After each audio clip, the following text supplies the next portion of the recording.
Hi, we've already said that physics studies the world around us. And when we study science, we've observed that we can measure certain things around us. And we call those things that we can measure quantities. Okay? So, physics measures quantities in what we call units. Okay? So quantities are the things we can measure. Units are the standards in which we measure them. Okay. When we were starting to measure quantities, we discovered that not all of them were the same.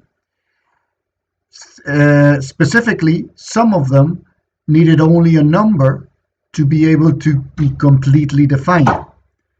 So, for example, if I tell you that something is going to happen 60 seconds from now, that is completely defined. We don't need anything else.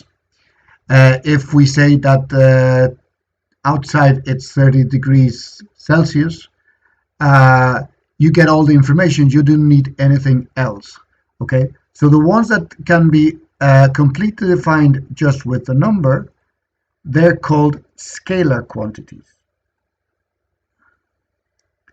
But some of them need a bit more information. I always give the same example. Imagine you're standing on the edge of a cliff. Okay? You're there, standing on the edge of the cliff. And I'm going to push you with 5 newtons. Okay? Well, if I push you with 5 newtons to the right, you die. If I push you with 5 newtons to the left, you survive. So obviously it makes a lot of a difference. The direction. So the difference between scalar quantities and vector quantities is that vector quantities you need a bit more information, and that information is the direction. So vector quantities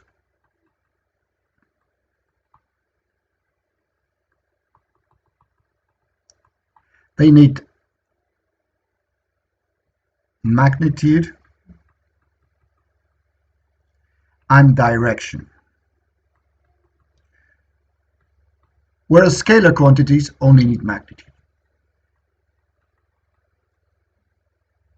So let's look at some examples of each. For example, scalar quantities. Time. Time is scalar. Mass. Okay, so you've got 30 kilos of mass. It doesn't matter if it's north, south, east, west. It's 30 kilos. Okay. Temperature. We've already mentioned temperature. Temperature is scalar. Area and volume are both scalar. For example, energy. If something has 300 joules of energy, we don't need to know if it's north, south, or east. Okay. Power, that's a scalar, and work, that's a scalar. I'm probably leaving a lot of them out, but just another example, pressure. Okay, pressure is a scalar. Okay, vector quantities, they're very important. Force, obviously a vector. Okay. Velocity. And here I remind you that velocity is a vector and speed is a scalar. And we've got displacement is a vector and distance is a scalar. Acceleration is a vector. If you accelerate one way, you might go forward. If you accelerate the other way, you're really slowing down. Okay. And momentum, for example. Okay. So remember, when we're studying the world around us, we see that there's things we can measure. They're called quantities. We measure them in units.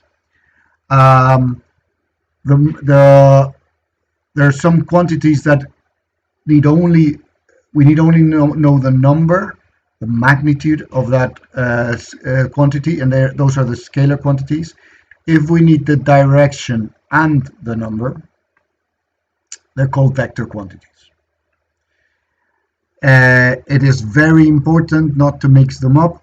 If I leave a city at 120 kilometers per hour, you don't know where I'm going except if I don't tell you the direction. So I might be going north, south, east, west. Okay, so the velocity is a vector. If you're only interested in the speed I'm taking, okay, then it's a scalar, it's 120. But if you not want to know where I'm going to end, you need to know the vector quantity, the velocity. So I hope this helps to differentiate between scalar quantities and vector quantities.